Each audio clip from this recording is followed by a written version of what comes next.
A day in my life as Mama Pilate, STEM student. Hindi na ako nakapag-video sa bahay namin kasi malilate na ako. Grabe kasi gumising, alas 11 na. Wow! Ayun tuloy, napapag-iwanan ka ng panahon. Ayun pala yung mga CM ko, ma-acting sila sa compan. Yung acting namin is gender swap. Hindi namin carry ginagawa namin dyan.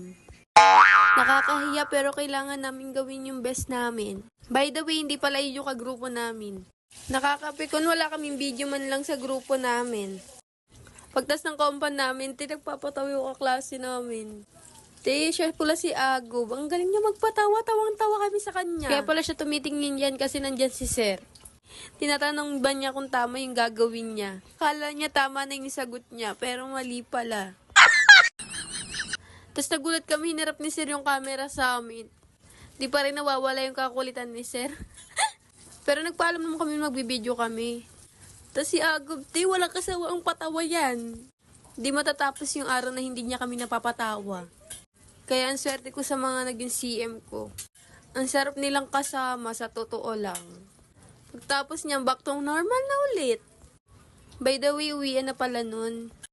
Hindi talaga matatapos yung uwian na hindi nangungulit si Ginto. Kaya yun lang. Bye!